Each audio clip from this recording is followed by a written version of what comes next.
A'udzu billahi minasyaitonir rajim. Bismillahirrahmanirrahim. Assalamualaikum warahmatullahi wabarakatuh.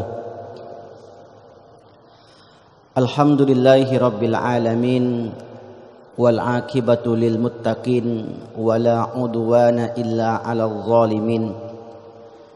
Ashhadu an la ilaha illallah wahdahu la syarikalah wa ashhadu anna Muhammadan abduhu wa rasuluhu la nabiyya ba'dah. Allahumma salli ala sayyidina Muhammad wa ala ali sayyidina Muhammad. Pertama sekali kita bersyukur kepada Allah dengan mengucapkan alhamdulillahi rabbil alamin. Sampai pagi ini Allah masih beri kesempatan kepada kita untuk menambah bekal, yang mana bekal itu nanti kita perlihatkan kepadanya, dan dengan bekal itulah Allah mempertimbangkan kedudukan kita di sisinya. Apakah termasuk kepada hamba-hambanya yang mendapat karunia, yang mendapatkan kenikmatan, atau termasuk dari hamba-hambanya yang sengsara di akhirat kelak. Kemudian salawat dan salam tak lupa pula kita kirimkan kepada junjungan alam Nabi besar Muhammad sallallahu alaihi wasallam dengan lafaz Allahumma salli ala sayyidina Muhammad wa ala ali sayyidina Muhammad. Bapak Ibu sidang jamaah subuh yang berbahagia, InsyaAllah ta'ala kita akan membahas satu tema yang berkaitan dengan perjalanan setelah kehidupan di dunia ini. Setelah seseorang meninggal, tidak lantas mereka itu langsung berada di surga. Mereka akan melalui banyak fase, banyak perjalanan sebelum sampai ke dalam surga ataupun na'udzubillah ke dalam neraka. Setidaknya ada 14 fase atau 14 terminal tempat persinggahan yang mesti mereka lalui. Setiap fase itu akan dicek, akan diperiksa. Seandainya dia layak untuk lewat, maka lewatlah dia. Seandainya tak layak untuk lewat, maka dia akan tertahan. 14 fase itu, yang pertama ialah alam barzakh, alam kubur. Setiap manusia, baik itu meninggalnya dengan cara normal, yaitu dikuburkan, ataupun tidak dengan dikuburkan. Naik pesawat, pesawatnya na'udzubillah terjatuh, masuk ke laut, meledak, hancur seluruh tubuhnya, mereka tetap berada di alam barzakh. Kuburnya di mana? Laut itulah yang dikubur dia. Meninggal dengan cara dibakar misalnya, tetap orang itu akan masuk ke alam barzakh. Innal qabra awwalu manazilil akhirah. Sesungguhnya kubur itu merupakan awwalu manazilil akhirah, perjalanan pertama untuk negeri akhirat. Faman naja minhu, siapa yang selamat di alam kubur, fama ba'dahu aisar, maka perjalanan berikutnya dia akan mudah. Wa man lam yanju minhu, siapa yang tidak selamat di alam kubur, fama ba'dahu a'sar, maka selanjutnya mereka akan sulit. Apa perjalanan selanjutnya itu? Alam kubur terjadi kiamat. Orang yang tadi masuk ke alam kubur akan dibangkitkan. Orang yang di dunia akan diwafatkan. Ketika tiupan sangkakala pertama, seluruh manusia yang ada di alam semesta ini, atau seluruh makhluk yang ada di alam semesta ini akan binasa. Kullu man 'alaiha fan wa yabqa wajhu rabbika dzul jalali wal ikram. Tiupan sangkakala kedua menyebabkan seluruh manusia bangkit dari alam kuburnya. Makanya orang yang berada di alam kubur itu mengatakan, "Memmarqadina hadza." Siapa yang membangkitkan kami dari tidur kami ini? Apakah mereka tidur? Itu ungkapan orang-orang kafir yang mereka meyakini orang yang meninggal itu mereka tidur selama-lamanya. Padahal maknanya bukan tidur. Mimmarqadina hadza maknanya tempat pembaringan. Tempat diletakkan jenazah mereka. Dibangkitkan ketika setelah ditiupkan sangkakala kedua. Terjadilah kiamat. Alam kubur atau alam barzah terjadi kiamat. Kemudian masuk proses berikutnya, yaumul ba'ats, dibangkitkan. Seluruh manusia yang pernah hidup akan dibangkitkan pada masa itu. Setelah dibangkitkan, digiringlah manusia itu ke sebuah tempat yang disebut dengan tempat perkumpulan, mahsyar. Mahsyar artinya tempat berkumpul. Hasyaro yahsyaru, tempat berkumpul. Mahsyar, tempat berkumpul. Masjid, tempat sujud. Madrasah, tempat belajar. Di awal dengan huruf mim. Musalla, tempat solat. Mahsyar. Di padang mahsyar kita akan bertemu dengan Nabi, Bapak Ibu. Belum lagi kita ke surga. Di mahsyar dulu kita bertemu dengan Nabi. Di mana Nabi Muhammad menunggu kita? Di telaganya yang disebut dengan telaga Al-Haud, bukan Al-Kautsar. Al-Kautsar berada di surga. Al-Haud. Apa kata Rasulullah? Ana faratukum 'alal haud. Aku tunggu umatku di telagaku ini. Telaga yang begitu luas, dalam hadis diceritakan bainal Adan wal Yaman, antara Adan dan Yaman. Luas sekali. Ada yang mengatakan salasina syahran, 30 bulan perjalanan. Maka Rasul menanti umatnya di situ. Ana faratukum 'alal haud. Aku tunggu umatku di sini. Namun malangnya ada di antara umatnya itu yang terusir. Ketika mereka mendekat ke telaga itu ingin mendapatkan minuman, kata Rasulullah, suhqan, menjauh kalian jangan mendekat kepadaku. Tapi orang ketika itu tetap ingin mendekat di telaga Rasul dan ingin minum telaga tersebut, karena faman syariba minhu lam yazmau abada. Siapa yang minum dari telaga itu, mereka tak akan haus selamanya. Ini ada pembahasannya nanti. Kenapa mereka dapat minum dan kenapa mereka terhalang? Atas sebabnya. Kita baru menjelaskan perjalanannya di padang mahsyar, dapat telaga. Kemudian dihisap. Yaumul hisab. Dihisap setiap amal, yang kecil maupun yang besar. Setelah dihisap, ditimbang yaumul mizan, yang sering-sering kita baca ayatnya, famay ya'mal mithqala dzarratin khairan yarah wa may ya'mal mithqala dzarratin syarran yarah. Yang kecil yang besar semua ditimbang. Itu prosesnya di padang mahsyar. Disitulah pengadilan yang sesungguhnya. Semua perkara yang pernah mereka lakukan di dunia, yaumul mizan itulah ditimbang.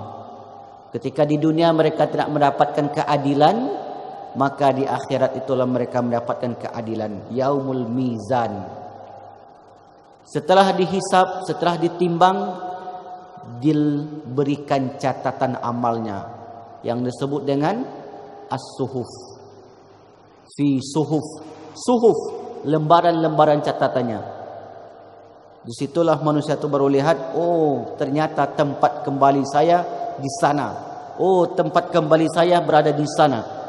Sudah nampak oleh manusia ketika itu. Ibarat kita belanja di supermarket Bapak Ibu. Kita hitung dulu, kemudian yang perlu ditimbang, baru dihitung di kasir. Setelah dihitung, baru ditengokkan struknya. Seginilah Bapak Ibu bayar. Maka di akhirat pun demikian, ditimbang, dihitung, atau dihitung dan timbang, ditengokkan catatannya. Inilah yang telah kamu lakukan. Yang ke-10, baru mereka melewati siratul mustaqim. Yang selamat berada pada jembatan kedua yang berada di ujung siratul mustaqim. Yang ke-11 yang disebut dengan nama Qantoroh. Qantoroh, disitulah kalau ada hutang piutang, zalim menzalimi, di situ dibalas. Semua bentuk sangkut paut dengan manusia yang tak selesai masa di dunia, maka di Qantoroh itu. Maka diceritakan oleh Rasulullah dalam hadis yang sahih, ada orang yang banyak pahalanya, namun juga banyak dosanya, banyak hutang piutang orang lain, dikembalikan, dibayarkan ketika itu. Seandainya dia punya pahala, maka pahalanya itu ditransfer, diberikan kepada orang yang dizolimi. Habis pahalanya ini, tak ada lagi pahala untuk membayarnya, maka dikembalikanlah, diberikan dosa orang yang dia terzolimi tadi. Jika belum habis, terus seperti itu prosesnya di Qantoroh. Kemudian yang ke-12, sebelum mereka membuka pintu surga, ada orang yang diletakkan oleh Allah di Al-A'raf, tempat yang tinggi. Al-A'raf bermakna tempat yang tinggi. Kenapa mereka belum masuk surga dan belum masuk neraka? Karena amal ibadah mereka sama beratnya. Tasawat baina sayyiatihi wal hasanatihi.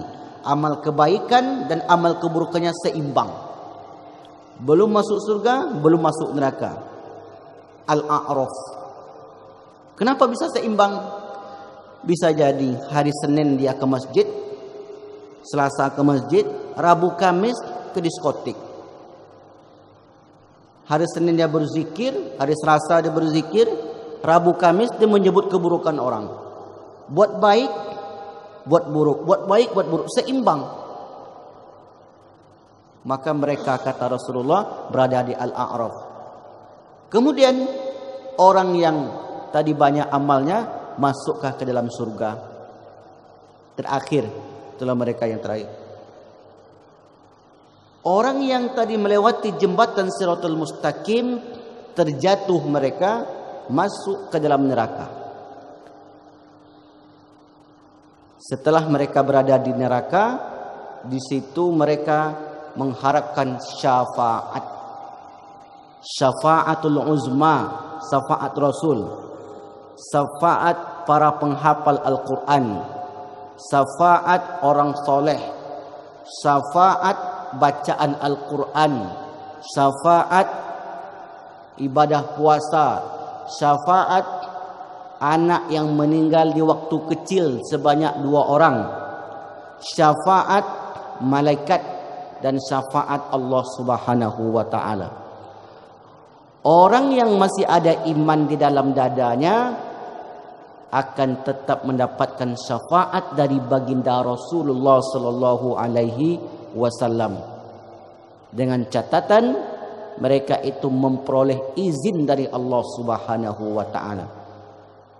Tidak akan bisa mereka memberikan syafaat sebelum mendapatkan izin dari Allah Subhanahu wa ta'ala.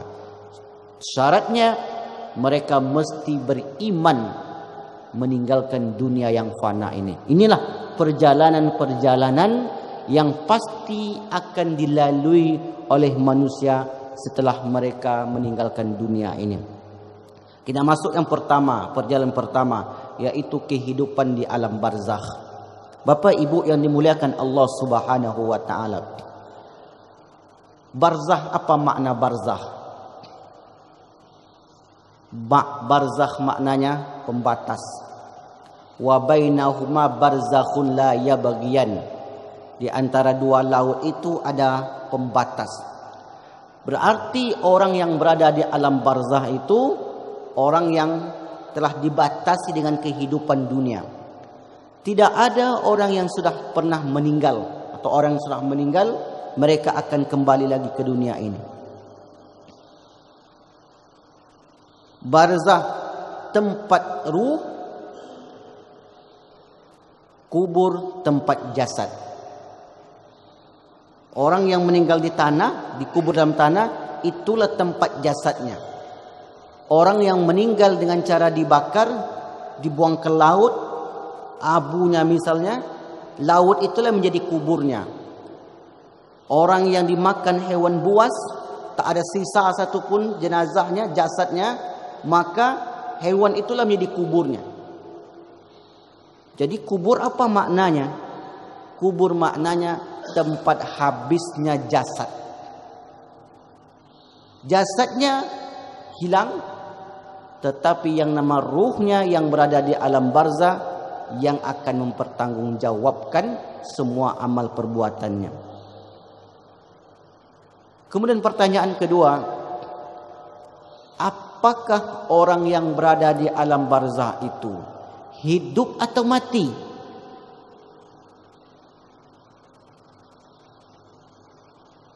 Kemudian berikutnya, apakah orang yang berada di alam barzakh itu semuanya dalam keadaan tenang atau bukan? Karena seringkali kita dengar ada orang berkata, dia sudah berangkat ke alam baka, alam yang kekal. Sekarang dia sudah senang di sana, sudah tenang di alam sana, sudah berangkat dia, sudah beristirahat di alam sana. Maka dia sekarang sudah tenang saja. Dia sekarang berada di surga, sudah tenang mendapatkan nikmat-nikmat surga. Mungkin pertanyaannya Bapak Ibu, apakah semua orang yang berangkat itu dalam keadaan tenang? Mereka beristirahat? Maka jawabannya, tengok dulu, tunggu dulu. Seperti apa jiwa yang berangkat itu? Seperti apa orang yang berangkat tadi? Kalau orang yang sekali-sekali beribadah, pas bulan puasa tidak puasa, pas waktu solat tidak solat, perbuatan maksiat juga dilakukan. Mungkinkah orang itu berangkat dalam keadaan tenang? Kita sering saksikan ada orang yang ketika sakaratul maut wajahnya tersenyum. Apa rahasianya? Kenapa wajah mereka itu tersenyum? Dan matanya itu seakan-akan dia seperti tidur saja.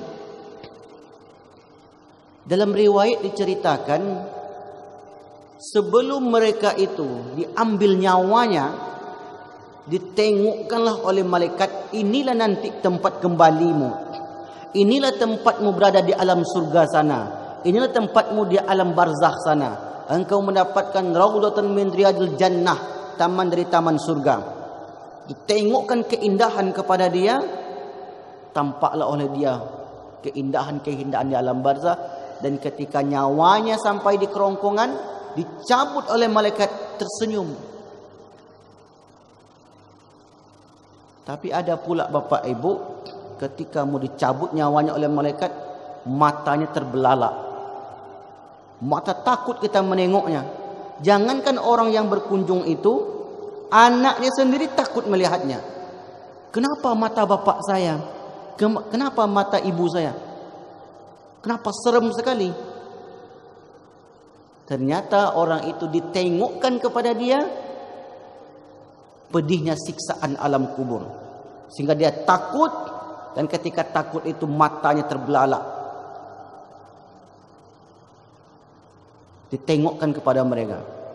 Maka orang yang tadi tersenyum dia berangkat, itulah yang disebutkan oleh Allah, ya ayyatuhan nafsul mutmainnah, wahai jiwa yang tenang, irji'i ila rabbiki radiyatan mardiyah, kembalilah kamu kepada Tuhanmu yang mendapat redha. Udkhulu fi ibadi, jadilah kamu di antara hamba-hambaku. Wadkhuli jannati, dan engkau akan mendapatkan raudhah, taman dari taman surga. Jannati dalam ayat ini bukan jannah yang di surga, karena masih panjang prosesnya, Pak. Jadi perlu kita luruskan, belum ada sampai saat ini penghuni surga dari kalangan manusia yang telah meninggal. Yang pertama sekali nanti masuk surga adalah baginda Rasul sallallahu alaihi wasallam. Semua umat yang telah meninggal, yang telah wafat, mereka semua berada di alam penantian, yaitu di alam barzakh. Kenapa kita sebut penantian? Karena mereka itu menanti ditunggunya kiamat, menanti kapan ditiupnya sangkakala. Ketika sangkakala sudah ditiup, di situlah baru mereka berangkat bersama-sama, dikumpulkan di padang mahsyar. Maka orang yang berada di alam barzakh saat ini, dimanapun mereka berada, mereka itu menanti datangnya kiamat. Apakah orang yang berada di alam barzakh itu hidup atau mati? Maka jawabannya, mereka yang berada di alam barzakh itu hidup. Nanti kita lihatkan, kita sebutkan ceritanya nanti Bapak Ibu. Kehidupan di alam barzakh. Ketika kita berziarah, assalamualaikum ya ahlal kubur, wa inna bikum insyaallah lahikun. Apakah salam kita dijawab oleh mereka atau tidak? Salam kita dijawab Bapak Ibu. Hanya saja kita tak dengar. Setiap kita datang ke pekuburan atau ziarah kubur, mengucapkan salam, salam kita dijawab oleh mereka. Hanya saja kita tak dengar. Bahkan ketika kita masuk raudhah, mengunjungi makam Rasulullah sallallahu alaihi wasallam, Allah langsung kembalikan ruhnya. Barang siapa yang man salla wa sallama alayya, siapa yang bersalawat dan bersalam kepadaku, faruddu alaihi, maka aku akan menjawabnya. Yaitu Allah akan mengembalikan ruh saya, kata Rasulullah, dan saya akan menjawab salam mereka. Mereka yang berada di alam barzakh itu hidup. Allah ceritakan dalam surah Al-Mu'minun, hatta idza jaa ahadahumul maut qala rabbirji'un, ketika mereka datang kematian, mereka mengatakan rabbirji'un, ya Rabb, ya Tuhan kami, kembalikan kami ke dunia, la'alli a'malu salihan fimma taraktu, agar aku dapat beramal soleh. Ini ayat ini Al-Mu'minun 99 sampai 100, Allah menceritakan tentang penyesalan penghuni kubur. Mereka ingin lagi kembali ke dunia untuk beramal soleh. Tapi apa kata Allah? Kalla, tidak. Innaha kalimatun huwa qailuha, itu hanya omonganmu belaka. Kamu berandai-andai saja. Kalau aku kembalikan engkau ke dunia, engkau pasti akan tetap melakukan kezaliman.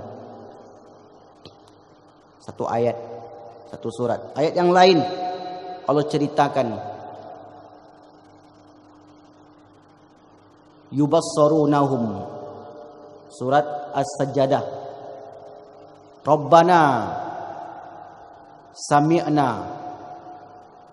wa absorna, ya Tuhan kami telah mendengar, wa absorna farji'na na'mal salihah, Ya Allah, ya Tuhan kami sudah mendengar betapa pedihnya azab kubur ini. Kami sudah melihat betapa dahsyatnya azab kubur ini. Farji'na na'mal salihah, kembalikan kami ke dunia untuk beramal soleh. Tapi sekali lagi, tidak pernah ada orang yang telah meninggal itu kembali ke dunia ini. Bapak Ibu yang dimuliakan Allah Subhanahu wa taala. Suatu ketika Imam Saleh Al-Murri datang ke masjid di pagi Jumat, hendak melaksanakan salat subuh. Sebelum beliau masuk masjid, beliau berziarah. Karena di samping masjid ada kuburan. Macam masjid kita ini, sampingnya ada kuburan. Sebelum beliau masuk ke masjid, beliau berziarah. Qadarullah, Allah takdirkan Imam Saleh Al-Murri ini tertidurnya. Kemudian di dalam tidurnya itu beliau bermimpi bahwa penghuni kubur itu menanti kiriman pahala sedekah doa dari ahli keluarganya yang masih hidup. Ditengok oleh beliau dalam mimpinya itu, mereka mendapatkan berupa makanan, pakaian dan seterusnya. Semua yang mereka kirimkan itu sampai kepada mereka. Dari sekian banyak yang mengambil kiriman dari ahli baitnya, ada satu orang. Yang satu orang ini tidak mendapatkan apa-apa. Tidak ada yang dia dapat. Dengan bersedih dia akan kembali lagi ke tempat semula di barzahnya. Namun sebelum itu dipanggil oleh Syekh Saleh Al-Murri ini. Wahai Tuan, bolehkah saya bertanya? Boleh. Tadi saya melihat banyak yang diambil oleh penghuni barzah, penghuni kubur ini. Apa itu? Itu adalah kiriman sedekah dari ahli baitnya, ahli keluarganya. Itu adalah doa-doa kaum muslimin yang sampai kepada mereka. Doa-doa keluarganya, doa anaknya, doa istrinya, doa cucunya yang sampai kepada mereka. Kamu kenapa tidak mendapatkan itu? Sementara yang lain dapat. Kata orang ini, begitulah sedihnya saya wahai Imam. Sejak saya meninggal, keluarga saya sudah lupa dengan saya. Sejak saya meninggal, tak pernah lagi mengirimkan sedekah atas nama saya. Sejak saya meninggal, tak pernah terucap nama saya dalam doanya. Sejak saya meninggal, tak pernah lagi dikirimkan bacaan-bacaan Al-Quran yang kepada saya. Maka saya berpesan, wahai Imam, kalau engkau terbangun nanti, tolong sampaikan kepada keluarga saya. Alamatnya di sini dan di sini. Disebutkanlah alamatnya. Kemudian setelah selesai berbicara, imam pun terbangun dan solat subuh. Habis solat subuh, dicari alamat tadi. Alhamdulillah ketemu alamat itu, Pak. Diketok pintu, kemudian disuruh masuk oleh ahli bait. Diceritakanlah mimpinya tadi. Satu keluarga itu menangis. Betul wahai Imam, sejak orang tua kami itu meninggal, kami tak pernah kirimkan pahala untuk mereka. Kami sibuk saja untuk kehidupan dunia kami ini. Beruntunglah wahai Imam, engkau dapat bertemu dengan mereka, dengan orang tua kami itu. Maka mulai saat ini saya akan bersedekah atas nama mereka dan kami akan senantiasa mendoakannya. Ini ada sedikit uang, silakan Bapak Imam ambil dan nanti sedekahkan kepada orang yang membutuhkan.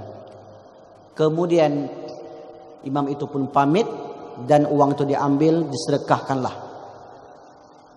1 minggu kemudian, minggu depannya, sang imam itu datang lagi ke masjid agak lebih awal, persis di pagi Jumat.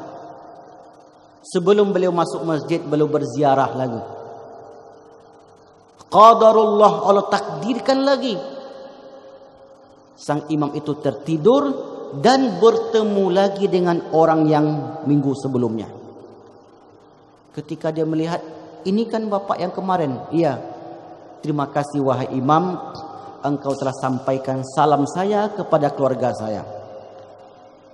Engkau telah menyebutkan semua apa yang saya butuhkan, dan mereka telah mendoakan saya dan telah mengirimkan pahala sedekah untuk saya. Terima kasih saya ucapkan. Kemudian orang ini pun pamit dan imam pun terbangun dan salat subuh. Sesudah itu imam itu mengatakan, setiap kiriman doa sedekah pahala yang dikirimkan oleh ahli keluarganya yang masih hidup itu sampai kepada mereka. Iza mata ibnu Adam in qata'a amaluhu. Terputus amalnya kalau orang itu sudah meninggal. Amal apa yang terputus? Ke masjid tak bisa, terputus. Baca Quran tak bisa. Bersedekah dia sendiri tak bisa lagi. Berpuasa seterusnya, amal itu yang putus. Tetapi kalau ada ahli keluarganya yang berdoa, yang bersedekah, itu tidak terputus sampai kepada mereka. Bahkan dalam riwayat Imam Ad-Dailami disebutkan, doa anaknya, doa cucunya, doa istrinya, doa suaminya, doa semua keluarganya itu sampai kepada mereka. Lalu kemudian saya ditanya, Pak. Saya jelaskan seperti yang tadi ditanyakan. Apa buktinya doa itu sampai, Ustaz? Saya jawab begini. Kalau kita ngirim WhatsApp, centang 2 dia sampai itu. Kalau 2 centangnya sampai. Kalau biru dia berarti terbaca WhatsApp kita. Kalau pahala kita, doa kita, apa buktinya? Karena susah untuk membuktikan tuh. Tak perlu dijawab dengan bukti apa. Tak ada bukti, Pak, saya bilang. Tak ada bukti. Tapi yang jelas Nabi suruh. Bukti kita, bukti kasetnya nggak ada. Kalau Bapak ngirim pos, ngirim barang melalui pos sampai, ada buktinya. Tanda terimanya ada. Ini tidak ada tanda terimanya di sana. Karena terkadang ada pula yang mengejek. Alamatnya apa? Kirimnya kemana? Melalui siapa? Posnya apa? Pakai JNE atau Tiki? Allahu Akbar. Tak ada bukti konkret sampai atau tak sampai itu secara kasat mata. Namun yang jelas Nabi suruh. Ini perintah Nabi. Allah pun suruh. Rabbana ighfir lana wa li ikhwanina allazina sabaquna bil iman. Karena ketika kita ceritakan pengalaman-pengalaman para ulama, mereka tak percaya. Itu bisa jadi jin yang datang kepada dia. Maka untuk menunjukkan bukti konkret memang tidak ada, tapi Allah dan Rasul perintahkan kita untuk senantiasa berdoa. Maka kita membaca pengalaman-pengalaman para ulama. Dalil yang tadi Bapak Ibu, kita yang hidup apakah bisa bertemu dengan orang yang sudah meninggal? Bisa, Bang? Bisa? Bisa. Nanti sampai di rumah buka surah Az-Zumar ayat 42. Disitulah proses kita bertemu dengan orang sudah meninggal. Az-Zumar 42. Ulama tafsir sepakat orang yang masih hidup dengan orang yang sudah meninggal, mereka bisa bertemu di alam mimpi.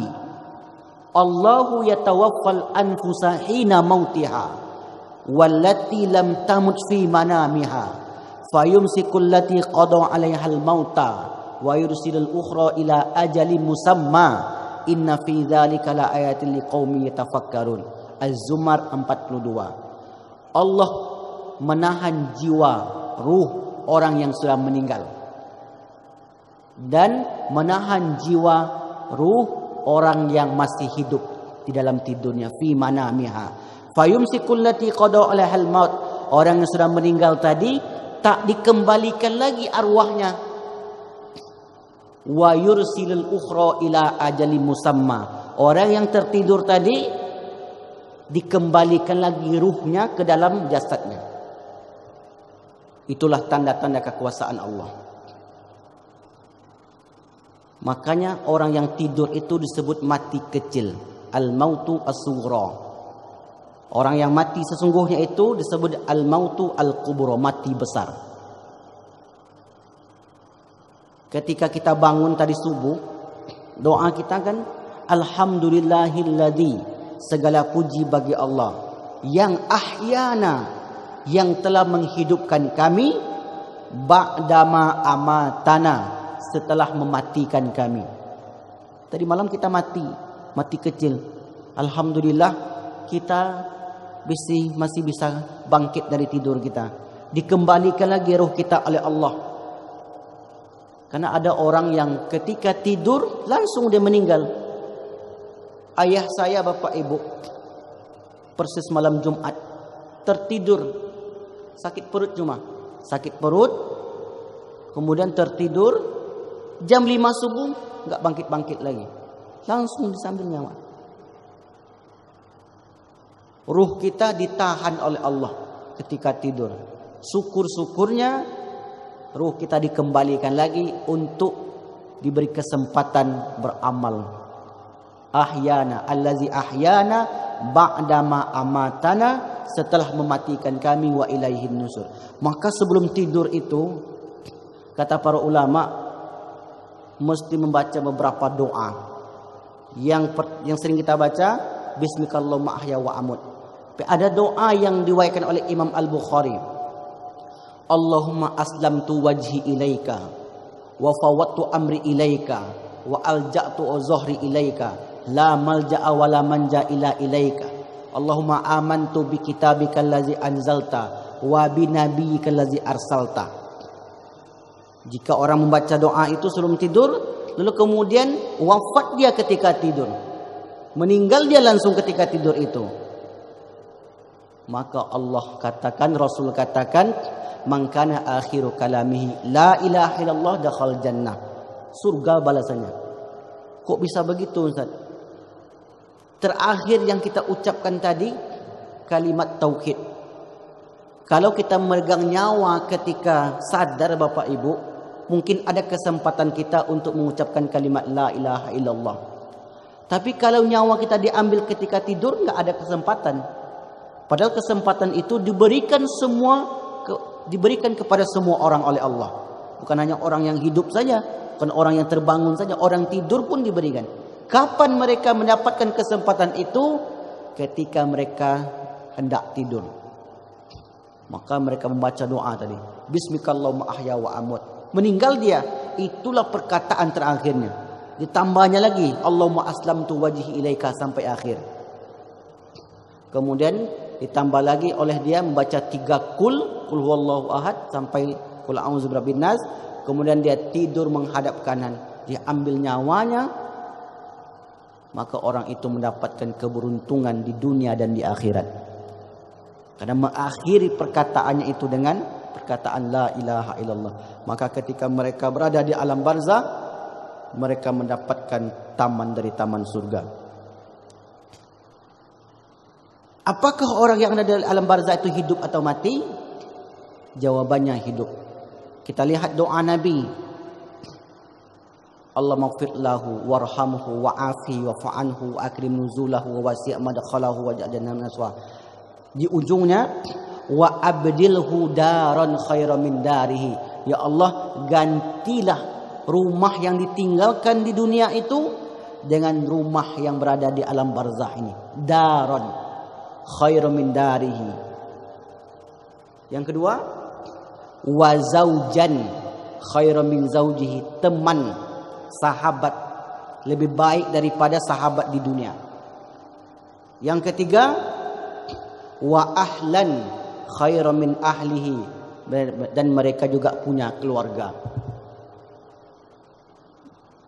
Dari 3 doa ini, Bapak Ibu, para ulama berkesimpulan, orang yang telah meninggal dan mereka berada di alam barzah, nasibnya sama, yaitu sama-sama baik, maka mereka akan berkumpul sesama mereka.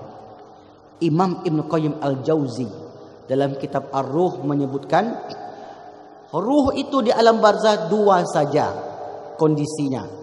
Yang pertama, muna'amatun mendapatkan nikmat kubur. Yang kedua mu'azzabatun mendapat azab. Orang-orang yang mendapat nikmat di alam kubur dikumpulkanlah bersama-sama dengan mereka.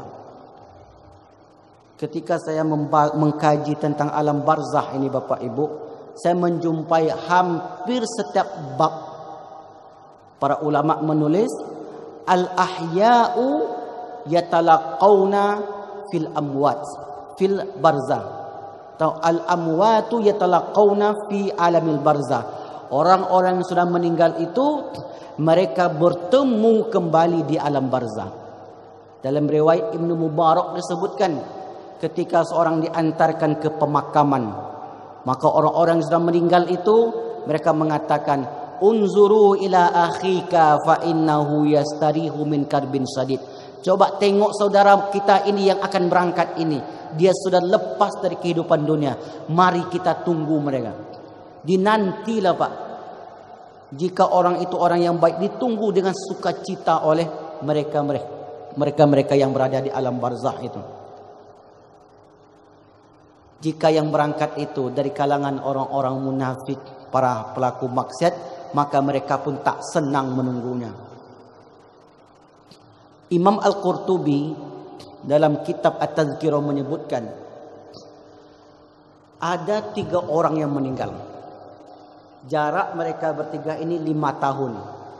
Yang pertama orang soleh, yang kedua tidak soleh, yang ketiga soleh. Meninggallah yang pertama. Berkumpul mereka di alam barzah dengan orang-orang yang soleh. 5 tahun kemudian meninggal yang kedua, orang yang tak soleh. Maka dikumpulkan pula dengan orang-orang yang tidak soleh. Meninggal orang yang ketiga. Orang yang ketiga. Maka orang ketiga ini ditunggu oleh orang yang pertama tadi dan kawan-kawannya. Ketika mereka ditunggu, ditanyalah oleh orang yang terakhir Bapak Ibu, si fulan yang telah mendahului saya itu mana? Saya kok enggak lihat. Kata mereka yang sudah lama meninggal, kami tidak melihatnya. Apakah dia sudah meninggal? Kata orang yang ketiga tadi, benar, dia sudah meninggal 5 tahun yang lalu. Tapi kami tak bertemu di sini, kata kawan-kawannya. Ditanyalah kepada penjaga alam barzah itu Bapak Ibu. Setelah ditanya, ternyata kawannya yang kedua tadi itu langsung dibawa ke tempat penggiringan penyiksaan, tempat pembalasan, sehingga mereka tak sempat lagi bertemu di alam barzah. Maka orang-orang yang baik dikumpulkan oleh Allah dengan orang-orang yang baik di alam barzah. Orang-orang yang banyak melakukan maksiat, mereka pun dikumpulkan oleh Allah di tempat penyiksaan tadi. Maka inilah menjadi bukti dari hadis-hadis Nabi, dari kisah-kisah para ulama, bahwa orang-orang yang telah meninggal itu mereka sesungguhnya hidup dan mereka menanti kiriman pahala sedekah dari ahli keluarganya yang masih hidup. Ayat lain yang menceritakan tentang kehidupan di alam barzah, dalam surat Al-A'raf Allah bercerita ketika mereka yang meninggal itu dikelompokkan dengan orang-orang yang soleh, maka mereka pun duduk bersama dan bercerita. Tapi orang-orang yang tidak mendapatkan nikmat kubur tadi, mereka berada di dalam penyiksaan. Apakah orang yang ketika meninggal itu disiksa pada hari pertama dan kedua dan ketiga saja, atau hanya selepas ditanya kepada mereka pertanyaan alam kubur? Maka Ibnu Rajab Al-Hambali dalam kitab Ahwal Kubur menyebutkan, orang yang meninggal itu mereka tetap mendapatkan penyiksaan sampai nanti kiamat datang. Sampai kiamat datang mereka terus akan disiksa. Orang mukmin mendapat keringanan pada 2 waktu. Yang pertama di bulan suci Ramadan, yang kedua di hari Jumat atau malam Jumat. Ma min muslim yamutu yaumal jum'ah au lailatal jum'ah. Tidaklah seorang muslim meninggal pada hari Jumat atau malam Jumat illa waqahu Allahu min azabil qabri, kecuali Allah jaga dia dari azab kubur. Bapak Ibu yang berbahagia, salah satu tanda seseorang husnul khotimah, ini salah satunya, penutupan yang baik, mendapat keringanan dari Allah dari azab kubur, yaitu meninggal pada hari Jumat atau malam Jumat. Itu tak bisa kita tentukan, Pak. Itu pemberian Allah yang sungguh luar biasa. Beberapa waktu yang lalu senior kami, Ustadz Ferry Idam, jam 1 malam itu sakit keras. Subuh sudah ambil nyawa dia. Maka dalam hati saya, sungguh beruntung abang kami ini. Beruntung karena dia menutup usianya dalam keadaan baik, meninggalkan dunia dalam keadaan baik. Sebelumnya mendapat sakit, digugurkan dosa-dosanya. Kemudian ditutup pula dengan penutupan yang baik hari Jumat, malam Jumat. Kami dapat kabar, dapat berita, sebelum meninggal pun masih sempat mengucapkan kalimat-kalimat talqin. Karena beliau ini hobinya berceramah ya, Pak Arman ya. Hobinya berceramah. Ternyata ketika sekarat itu kami dapat kabar dia masih sempat ingin menyampaikan tausiah agama. Persis yang dilakukan, yang dialami oleh Syekh Al-Mutawalli Asy-Sya'rawi. Sebelum beliau meninggal masih sempat memberi nasihat. Sebenarnya itulah yang kita nanti dalam hidup ini Bapak Ibu. Allah makhtim lana bi husnil khatimah wa la takhtim alaina bi su'il khatimah. Masa lalu kita biarlah berlalu. Yang penting bagaimana kita mengakhiri kehidupan ini dengan baik. Karena ternyata pengakhiran yang baik itu adalah penentu. Al-a'malu bil khawatim. Amal kita ini ditentukan pada penghujungnya. Maka salah satu yang disebutkan oleh Rasulullah SAW tentang cinta Allah kepada hambanya, yaitu Allah memakai hamba tersebut, kemudian ditutup usianya itu dengan penutupan yang baik. Idza aradallahu bi 'abdin khairan, apabila Allah menghendaki kebaikan kepada seorang hamba, kepada manusia, kepada hambanya, ista'malahu, maka Allah pakai hamba tersebut. Sahabat heran Bapak Ibu, gimana cara Allah memakai hambanya, sementara kita tak pernah bertemu dengan Allah. Adakah ciri-cirinya wahai Rasul? Rasul menjawab, qala ista'malahu, dia pakai liyuwaffiquhu li amalin salihin qabla mautih tsumma yaqbidu alai. Dimudahkan orang itu untuk beramal soleh, lalu kemudian ditutup usianya, dicabut nyawanya. Bertambah umurnya, semakin mudah dia beramal, tanda.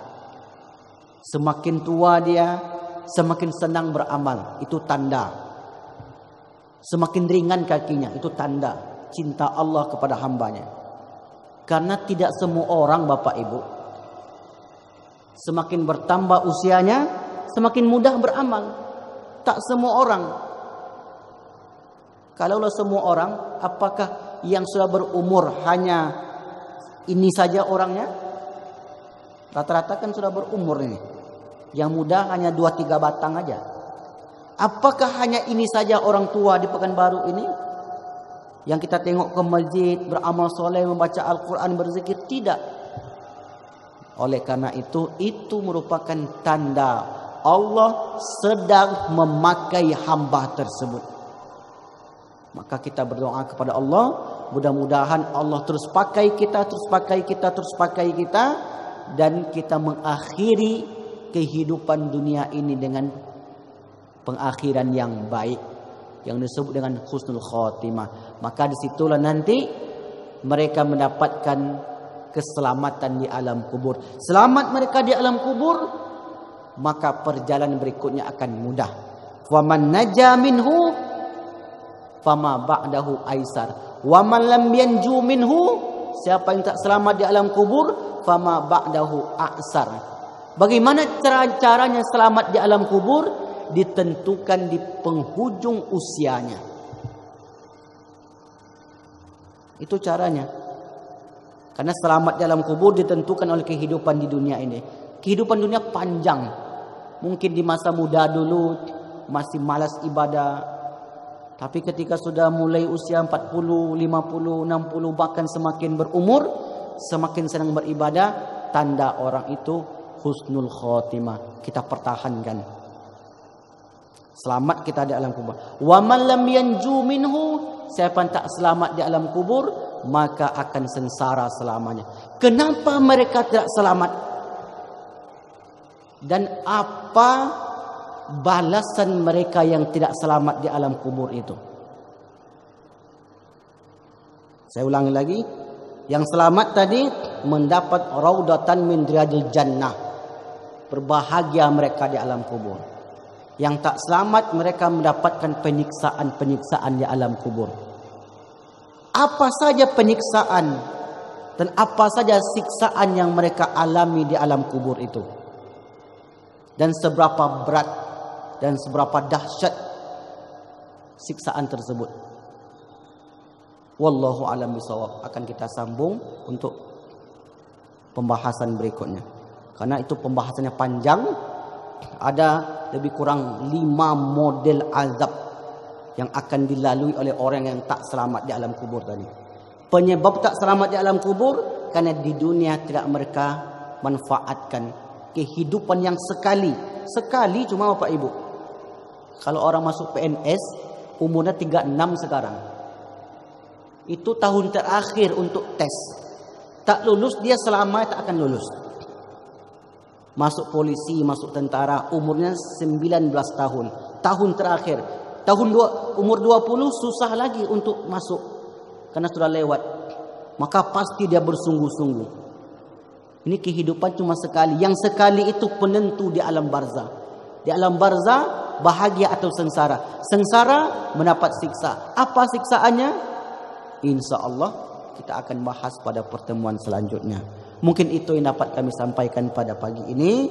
Mudah-mudahan bermanfaat. Jika ada yang ingin bertanya, silakan bertanya. Kalau tidak ada, kita tutup dengan doa kafaratul majlis. Tafadhol. Yuk, silakan Bang. Waalaikumsalam.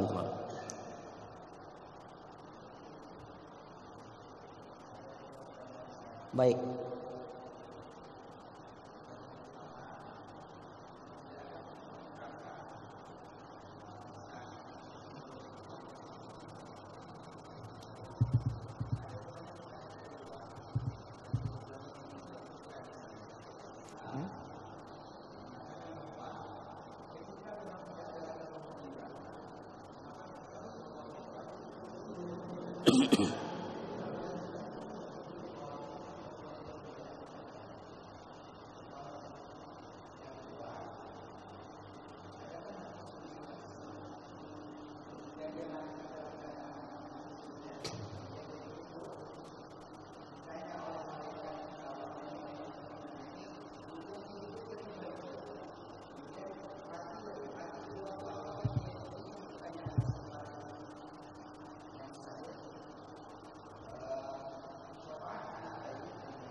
Di mana?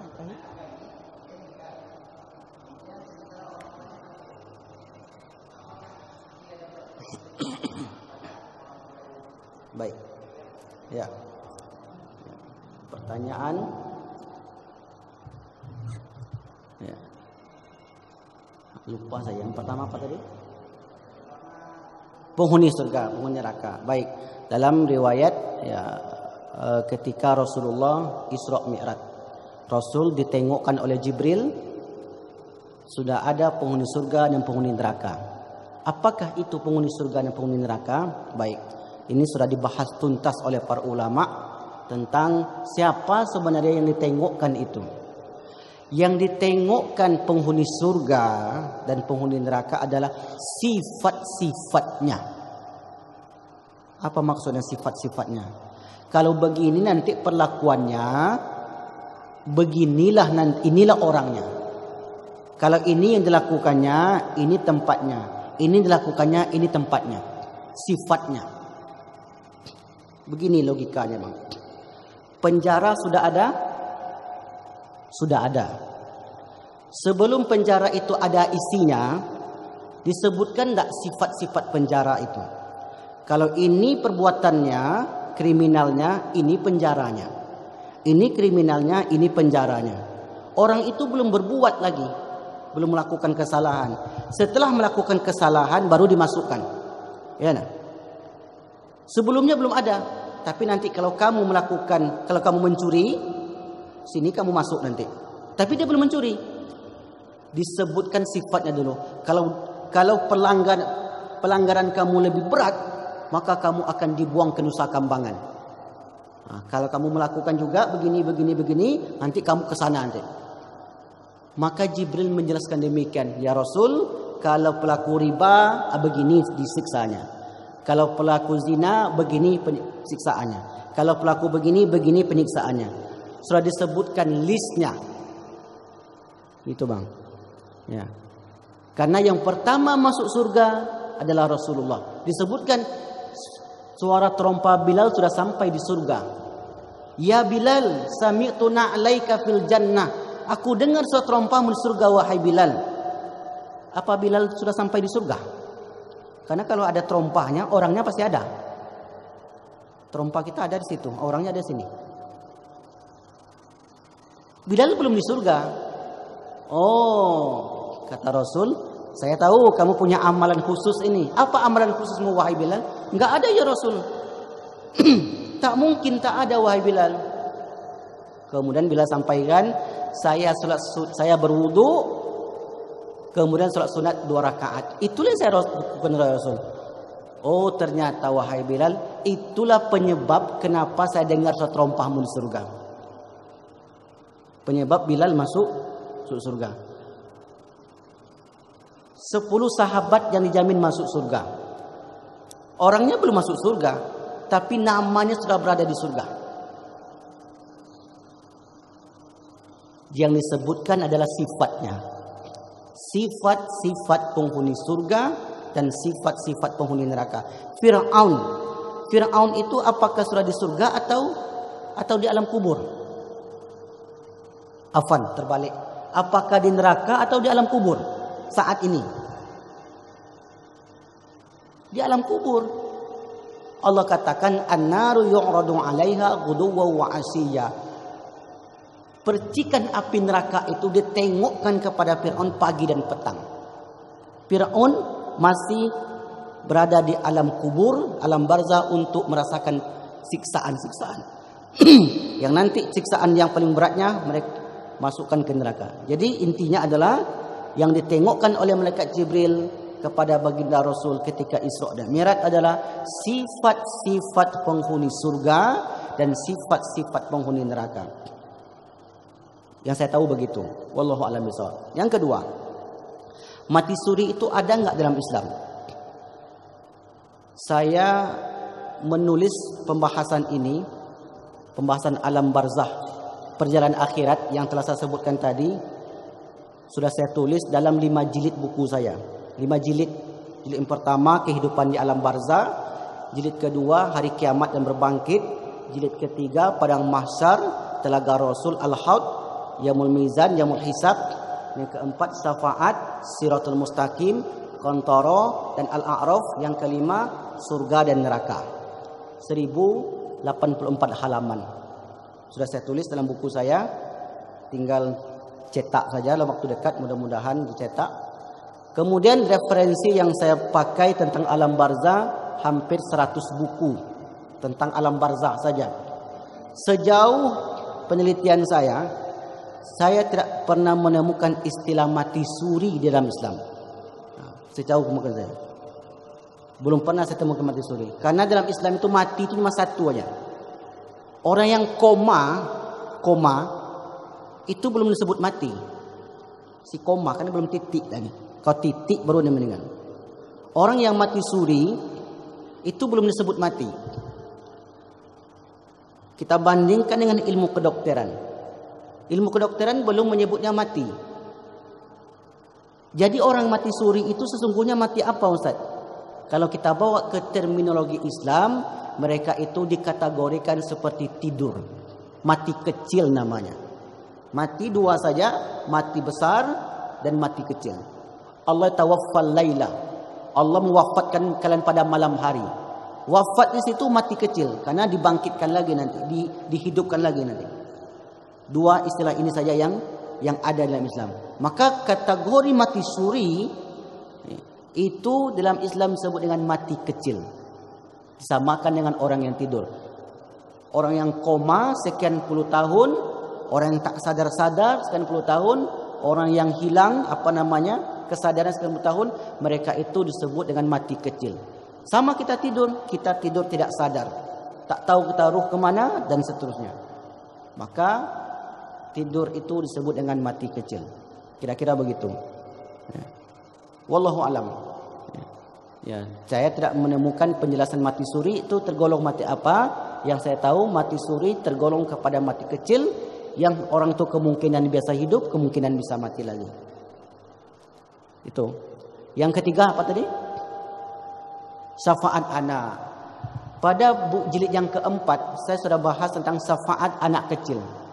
Apabila ada dua orang anak kecil yang meninggal sebelum akil balik, maka nanti mereka datang kepada Allah untuk mengatakan, ya Allah, jadikanlah kami ini hijaban minan nar, sebagai pembatas api neraka oleh orang tua kami. Orang tua kami, orang tua yang seperti apa? Ternyata syarat syafaat itu adalah yang pertama iman. Yang kedua izin Allah. Yang ketiga ridho Allah. Ini sudah saya bahas memang. 3 syaratnya mendapat syafaat. Iman 1, izin Allah 1, ridho Allah 1. Kalau tidak beriman kepada Allah, maka syafaat tidak berlaku bagi mereka. Syafaat Nabi terhadap pamannya. Ada syafaat kepada pamannya yang bernama Abu Thalib. Apa syafaatnya Nabi? Meringankan siksa di neraka. Apakah dia masuk surga? Dalam pembahasan yang saya pelajari dahulu, ikhtilaf ulama dalam hal ini, paman Nabi Muhammad yang bernama Abu Thalib tidak masuk surga. Tapi ini khilafiyat pembahasannya. Saya tidak membanyak membahas khilafiyat. Dah bosan. Ya, khilafiyat nanti tak ada ujungnya. Jadi gitu kira-kira, wallahu a'lam bishawab. Syaratnya yang tadi, beriman dia, karena syafaat ini Bapak Ibu menolong seseorang yang awalnya berada di neraka bisa dimasukkan ke dalam surga. Itu syafaat. Orang yang berada di surga dinaikkan derajatnya oleh Allah melalui syafaat Nabi. Itu disebut dengan syafaatul uzma. Rasul akan memberikan syafaatnya bagi penghuni neraka apabila ada iman sebesar biji sawi. Riwayatkan oleh Imam Al-Bukhari dalam kitab At-Tauhid.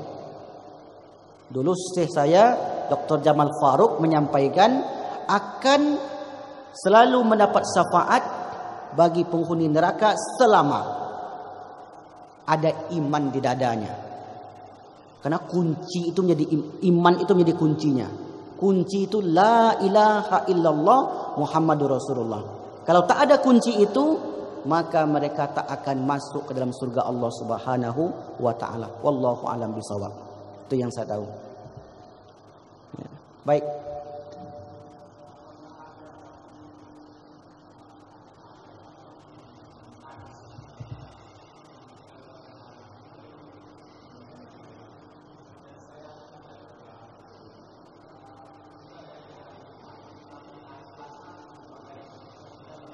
Baik.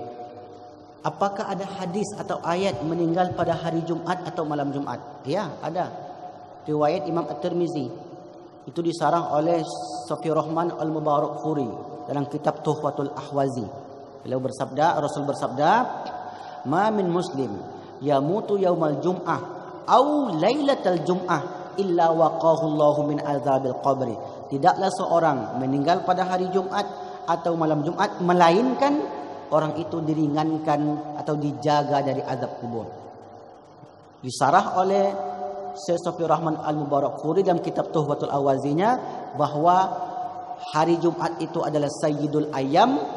Sayyidul Ayyam adalah penghulu hari, dan penghulu hari ini diistimewakan oleh Allah Subhanahu wa taala. Kira begitu, Pak. Hari Selasa. Hari Selasa apakah ada keistimewaan? Ya. Setiap hari memiliki keistimewaan. Namun yang berkaitan selain hari Jumat atau malam Jumat sampai sekarang, ya, berdasarkan buku yang saya baca tentang kehidupan di alam barzakh itu, belum saya temukan hadisnya tentang hari Jumat itu. Belum saya temukan. Mungkin ada. Sependek pembahasan saya tidak menemukan hari Jumat atau malam Jumat. Karena orang yang mengatakan hari Jumat atau malam Jumat, orang yang mengatakan hari Selasa atau malam Selasa itu berdasarkan wafatnya Nabi. Di situ dia mengambil dalil. Nabi meninggal hari Senin, masuk malam Selasa.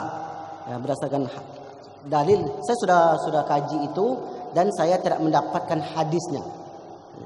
Kenapa mesti pakai hadis, Ustaz?